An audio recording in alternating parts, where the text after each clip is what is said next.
This is Energy of Business Moments with Michael Sipe, the show that takes you around the world to share interviews with some of the most successful and relevant people on the planet. Hear their stories and get the most important business lessons they have learned on their road to success, and get exclusive advice on how to implement their business success into your life and business. Energy of Business Moments is brought to you by the Strategic Advisor Board and your host, Michael Sipe.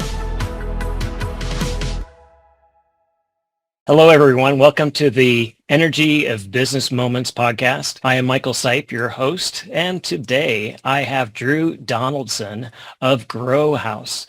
Drew is an expert marketer, but his niche is in helping provide coaching and training expertise for the marketplace. Drew, welcome to the show. Thanks for having me, Michael. Pleasure to be here.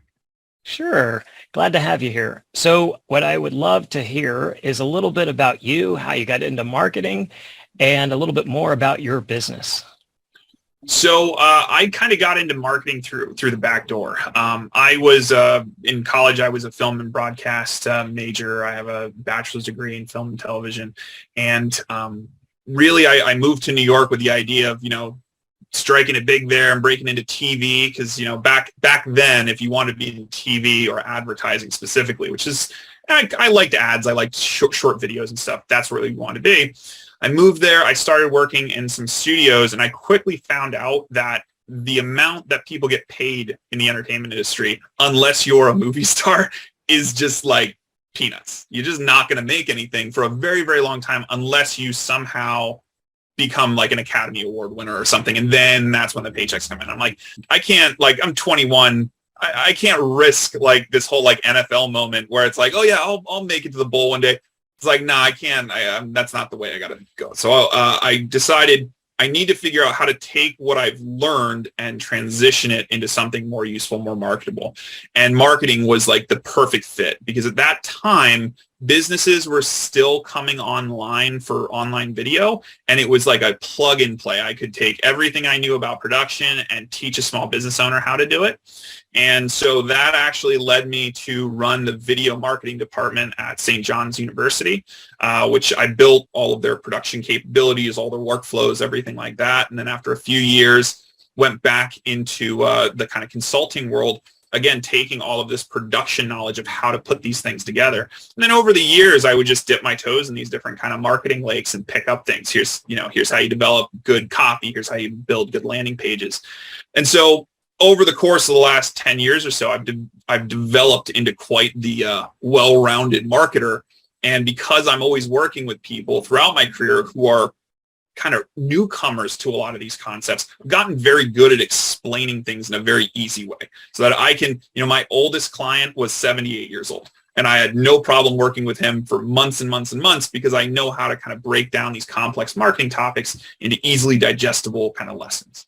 So that's how we got to Grow House. Grow House was founded on that idea of like, how can I help small business owners in a way that's cost effective? And that was a dog I'd been chasing for years. And in 2020, or actually end of 2019, I met two partners who were trying to build a very similar agency. And so we decided instead of competing with each other, let's just work together. They were the funding side. They had already owned several other agencies. So they had a lot of experience they were bringing to the table in terms of operations. And I was bringing the expertise of working with small business owners. We partnered up and we started an agency that was called Crackle Marketing. And Crackle Marketing was like version 2 of Grow House. We had a good offering. We went out and interviewed a bunch of small business owners to really craft like a program that we thought they could engage with. But it still took a lot of work to like figure out exactly how to market it because there's not really a lot else on the market like us. Everyone just wants to sell you agency services, and that's like the last thing we sell you. So it's a little bit of a barrier to entry because if I say to you, well, I run a marketing agency, you already have kind of in your mind what that means. If I say I'm a marketing coach and you've never heard of that before, I need to fill in a lot of gaps before you're going to be comfortable buying. So that process took about 6 months. And for those first 6 months were really fantastic. We grew from 0 to 6 figures. Everything was just hitting. Then we went into the phase of like really preening and figuring out like, where does the price point need to be? What are some of the services can we cut? What services do we need to add? And then the next big milestone we have is April of this year. I bought my partners out of the business and returned to the Grow House brand. So it was kind of a great. They provided a great launch pad for me, but they decided, it was kind of time to focus their efforts on other things. And they gave me an offer. They'll be like, hey, why don't you you've already built it. Why don't you just take it and run it? I was more than happy to take them up on the offer. Well, I love you sharing where you are and how you got to that point in your business, and that's some really good explanation there. So obviously, along the way, there's some learning moments. There's some challenges one might face, and as a business owner, you've clearly had those. You don't get to be successful overnight. So Absolutely. From that perspective, we have these lows energetically where something bad happens, or something out of the blue comes, and we just don't know how to deal with it right away, and so we're kind of set back some. Would you share with our audience a little bit about something that came your way that was a low for you and how you dealt with it? So I did a lot of thinking about this, and I really think I would say December of last year.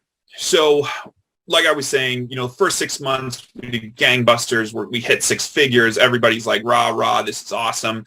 But then we kind of hit a wall, because the problem we ran into, and the reason we needed to spend the next six months really preening, was because we realized that we had hit a capacity limit on my time. I can only realistically talk with 30 clients if I'm speaking with an hour for each one. And the price we were charging at the time just was not sustainable for the time I needed to put into each of these clients, because it's not just talking to them for an hour on the phone. It's writing notes afterwards. It's answering their emails. It's answering their text messages. All of that we provided that as part of this bundle of services. So we went through a period where we really just didn't have any growth. We weren't losing a lot of clients or anything, but we weren't recruiting nearly as many as we needed to keep the hockey stick kind of pattern. And the bottleneck was just this time. So this went on, and up until this point, my partners had been very patient with kind of figuring this out. But I think by the end of the year, they were just kind of tired of waiting. I was still working stuff out. I was still trying to figure out. I was still balancing at that time like 35 clients a week. So it's kind of an impossible game. It's like, I need more time to dedicate to this. I can't spend all of my weekends and all of my free time and 24 hours a day on this. I need some time to like regroup. But at the same time, there is no other time in the week. I have 5 hours on Friday to do some admin work, and then that's it. Like, that was my whole time period where I could make improvements to the business. So end of the year, we set up a meeting to do like this like annual review kind of thing, and it just goes south very quickly. We just have kind of as close to coming to blows over Zoom as you can get. It's not a pretty picture. I leave. My wife says that sounds like that was easily the worst meeting you've ever had, and she's lived with me for 15 years and heard, because I've worked from home pretty much my whole life, so she's heard just about every meeting. She's like, that was a bad one.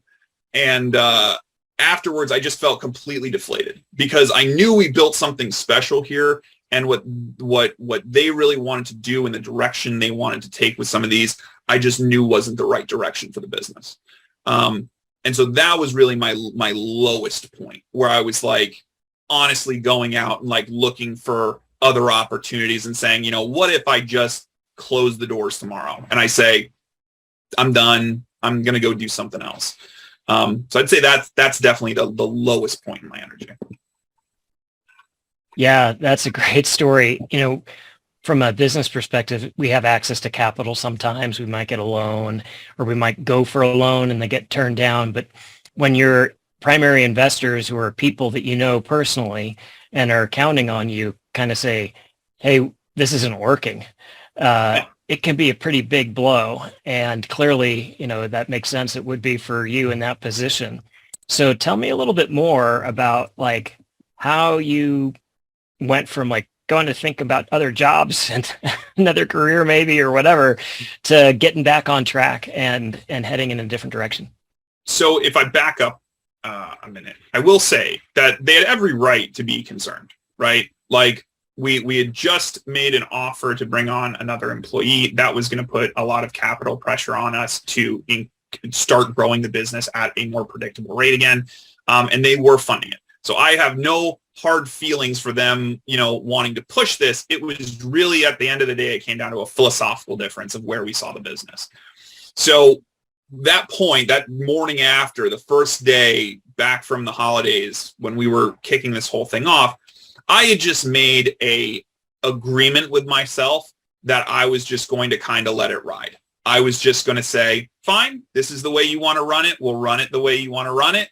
And let's see, maybe these guys, maybe this is like, they're totally right. And everything's going to turn around. And, we're going to close 60 clients in the next month, which was like one of the metrics was like this insane close number that we had never even come close to. And I was like, guys, like, SMART goals, right? Attainable. It's the whole thing. Like, it has to be something I can actually reach. That seems crazy to me. We've never even come to, 15 clients in a month at that point. So that part of it was the next like 3 months. The kind of turning point where, I think all of our perspective shift was when this new person joined us. He was with us for 3 months, and he really, unfortunately, ended up having three bosses because we were all in his ear, I think, at some point. I was in his ear the most because I was working closest, but I think he was getting the impression from either one or both of my partners that we had some disagreements in approach and that they wanted him to follow their approach. And so it just caused all this chaos with this new employee, which I was like, guys, like, don't screw this up. Like, I'm trying to hit 60 clients. So that kind of took us on a tilt-a-whirl because that person that we hired only ended up lasting about 6 weeks. And they said, this is just too stressful with, like, I don't know what I'm supposed to do because every day I hear something different. 100% our fault in management because that's not how you run an employee. But that's what happened. It just was a natural outcropping of the situation. I think some of the tension between us. After he left, that next discussion was the one where they said, you know what? I think the philosophical differences are different between us. You want to run this business your way. We want to run it this way. You've already built this. Just buy us out. We'll call it, even and move on. And that to me I think that was honestly the happiest day. Like, I ran out of the office after they gave me that pitch. And I'm like, they're letting me buy the business. Like, they're letting me take it over. I can do whatever I want with it. Like, they're letting me out free and clear. I was so happy that they were giving me that opportunity because at the end of the day, the only thing I wanted out of this business was to help people. And my whole concern was that we were going to have to shut this thing down and I wasn't going to be able to help all those people I had built relationships with. So that moment when they told me, it was just, obviously we negotiated and all the normal business stuff. But in that moment, I knew it was a done deal. I was going to pay whatever we came to get this business under my control. So that was a huge high point. And it's amazing how when your energy changes, March ended up, so they told me very beginning of March ended up being our best month of all time in sales. So it was really amazing how, like, as soon as I knew that I was going to get to run this business the way I wanted to, and on my terms, immediately my motivation and energy just like went through the roof. And with that, just success follows. It's just a natural outcropping of it. So that was kind of the journey up until I bought the business. Wow, that's a great journey. And congratulations on, one, taking that moment and changing your perspective. I think it's an excellent case study in how sometimes our egos will get in the way of us seeing the bigger picture. And so in this case, it wasn't a rejection of you. It wasn't something that some people would typically do and go, oh man, I stink, or I'm not going to be able to keep going in this business, or maybe my method's wrong. Maybe they were right. Like, people can get stuck down at that lower energy level, and it's totally justifiable, and they may question, their value. But I love how you took that moment and were able to kind of take a different perspective and say, hey, there's an opportunity here. And then once you saw that opportunity, you're inwardly jumping up and down and going, wow, I can actually own and have control of the company here and do it the way I think will work best. And then the energy level, as you said, shifted with that.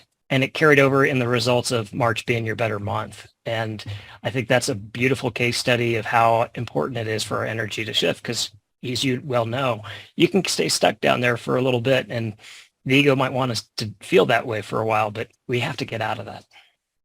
Absolutely. I mean, I think I've become a big proponent of kind of manifesting your destiny, because it really is, the more positive energy I put into my life, the more time I spend thinking about success, it just so follows the more successful I become. And any time where I'm down on myself and thinking, man, nothing's going right, we lost this client, or we lost that deal, or that guy didn't close, it seems like all of a sudden a mysterious dry spell blows in from town, and all of a sudden the phone stops ringing, and it's like, man, what's going on? So I think there really is something to say about the energy you put out in the world is returned to you. So, I think the energy that I had at that moment of like kind of considering, hey, maybe they have a point, really stemmed from the fact that they weren't just investors, they were marketers. So we were of the same class. Like we knew what we were trying to do. We knew how the game worked, and they're fantastic marketers. Like they own two huge agencies. I would never say anything bad about them. They're brilliant in what they do. It's just that we have fundamental differences that we just couldn't really align on well enough to make this thing as successful as it could be. So I think that's important. I think when I really feel for the guys that take investor money and then they're held to a standard that they're talking with someone that might not necessarily understand what they do in their business, and they're just looking at the top line numbers and going, hey, you have to grow this thing, even when you're sitting and saying like, well, we're still in R&D for like whatever product or whatever thing. So I think there's that was the one saving grace, that I was able to look at them and go like, all right, maybe they have a point. Maybe I'm the one that's wrong. Maybe I'm the one that's putting too much negative energy about this. Maybe if I follow this plan, this thing will shoot straight to the moon. So and it did. Like there were improvements. There were certainly things that they gave me that improved. But it was nice to give up that control temporarily, but it was even nicer to get all of it back. Yeah, thank you for sharing that, being frank and being open about how that process worked for you, and keeping that higher energy. I really like your point about manifesting, in the sense that the energy you put out is what comes back to you, and more importantly, it happens not just individually but collectively. So our company, if we're putting out that negative vibe, that's what we're going to experience. So those calls will dry up, but if we're putting out that positive energy continually, then we tend to experience that more and more, and it manifests. Yeah, great point. So how about I love that story, but maybe there's some others you have that working with a particular client, or maybe employee, or somebody you outsource with that had some sort of a similar situation. So very early in my career, can I mention brand names on here? Sure. Or should I avoid it? I mean, they're not a client. They were never a client, actually, but just to show you the scale of the deal. So very early on in my career, one of my first businesses was running a production studio. And like I said, my whole target was like reaching businesses who were not yet on YouTube, who were not yet producing video content online. I had run into this guy who was a food service marketer. So he did a lot of like packaging and direct mail and newspaper and print and that kind of stuff. I forget how we initially met, but I had a meeting with him. He's like, I really like the cut of your jib. Let's work together on something sometime. So it's just one of those meetings that you're like, all right, cool. We'll see what happens. Well, like years later, like 5 years later, he reaches out to me and he says, I got the perfect job for you. And it's you're going to do great at it. And I was like, oh, cool, what is it? He's like, well, do you know who Aramark is? I was like, yeah, I've seen those vans outside of like restaurants, and they do like restaurants. He's like, yeah, they do rugs and they do clothing and they do all this other stuff. I'm working with them to do a training series for their employees, and they need it was something crazy, 40 videos done or something, like a big chunk of content. And I will mention that all the prices I give are like prices from 20 years ago. So nothing's going to track scale wise, but so I jump on a call and we work out all the details, and he's handling the client. So I don't even have to touch the client. All I have to do is put together this production. And I'm about to leave for a 13-hour trip to drive to Nova Scotia to shoot 2 commercials for a Canadian college. And I need to give this guy, my partner, a go. Like, I have everything ready, all the assets in place. Like, we are good to go on this deal. And I call my pseudo partner at the time, and I say, I got like, you're going to love this. I got a huge deal. And he's like, really? And up until this point, we had been doing like $1,000 gigs, like, you know, wedding and bar mitzvah work kind of thing. I don't think we ever actually shot a wedding or a bar mitzvah, but that low level kind of like very small work. And I was like, I got it. I got our big break. Like, this is it. And I said, we're going to shoot some training videos for Aramark for their carpet division, and they're going to pay us $40,000 to do it.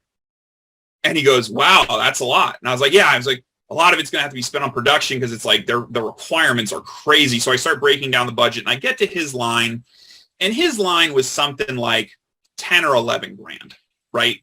One flat payment. He was going to be the director. He was just directing. That's all he was going to do, was hold the camera and shoot the video. And we were 22 at the time. So this is like 11 grand at 22, 20 years ago is like, I'll never have to work again. Like, it's like so much money. You can't even like comprehend it when you're, you know, living off of rice and beans and that kind of thing. So I'm like, I'm thinking he is going to like jump in his car, drive 2 hours to me and like give me a big kiss on the mouth for booking this deal. And he goes, that's not enough.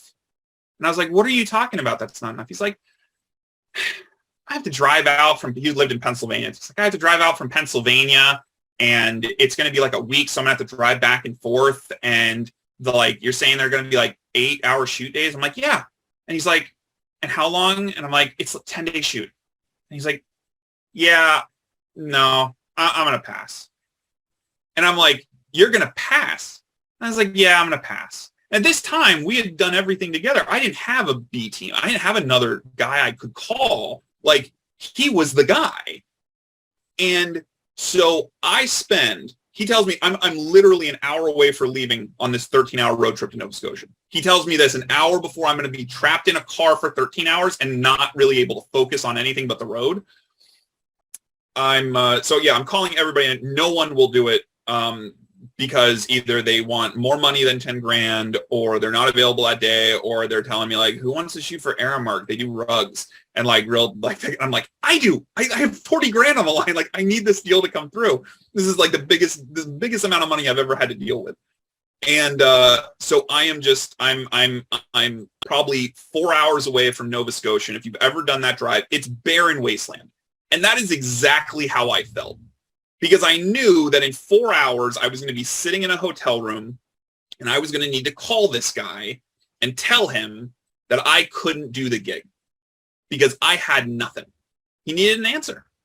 He's a big company. He can't wait. And I'm driving in absolute silence through the wasteland of New Brunswick. And I get into the hotel, and I check in, and I call him up, and I say, can't do it. I don't have anybody to do it. And he goes, really? And I goes, yeah. My main guy, my partner, dropped out, and I can't find anyone else that's available to do it. And I know you're on a tight timeline, and I can't do it. So you're gonna have to find someone else. And he goes, well, I'm really sad to hear that. I was really hoping we could work on this. And I just brushed it off, and it was like, have a good trip. And this is now like, I forget what time it was. I hadn't slept, but it was morning. It was like 9 a.m. in the morning when I arrived in Nova Scotia. And so I'm meeting with the client at 12, and I just sat on the bed for like the next 3 hours feeling like absolute, like I should just give up. Like, what's the point? I have this perfect offer. It's perfect. And I can't even get a guy with a camera to show up. Like, how am I ever going to like get out of doing these like $2,000-$3,000 projects that I'm driving an entire country away to do if I can't get one guy to show up for 10 grand? And that moment it killed that friendship. It took probably 10 to 15 years before I even spoke to that guy again, because I was so like, that's it. Like, I'm not ever working with you again. Like, how dare you kind of throw me under the bus like that? And it took me years to build back the confidence that chipped away.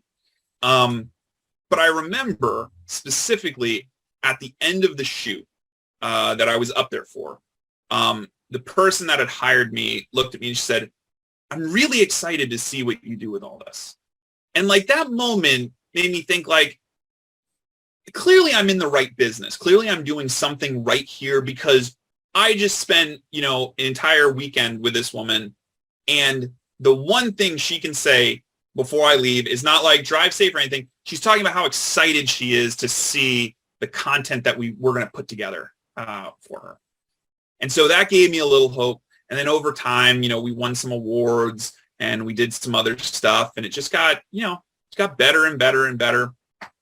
And, but that was a real low point. That took me down that was not nearly the spring back as with the business. The business, I only had to wait like 2 months. That took a long time to like rebuild the confidence to even approach brands like that and say, yeah, I can, $100,000 project. Yeah, sure. No problem. Like you don't just get like your first deal pulled out for money and immediately go in and be like, oh yeah, let's do that all over again.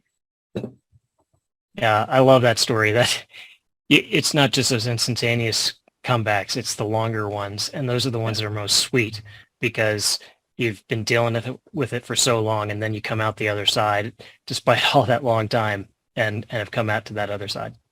It really is I look at my life now, and I said this in a announcement that we gave out to our clients. I really want for nothing. Like, could I make more money? Sure. Could I live in a nicer house? Sure. Could I drive a fancier car? Sure.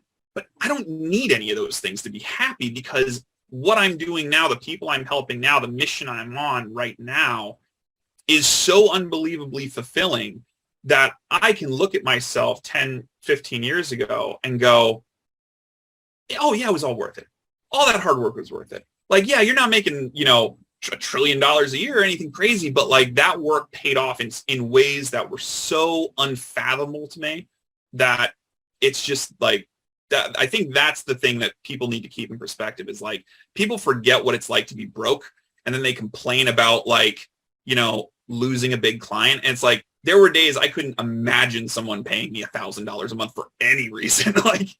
So keeping that in perspective can really like remind us how that we do need to be grateful for the things we've earned and accomplished and been given. Yeah. That humility leads to that gratitude, and that is probably the highest emotion and the highest energy level we can have is that gratitude. So thank you for bringing that up. That's a really good point. Well, I love hearing all this talk about you and the growth of the business on the personal side, but sometimes we always love to have an additional person to be a mentor or, a little whisper in the ear of that special thing that needs to get us to that next space. So if you could meet anybody, deceased or living today, who would that be and why?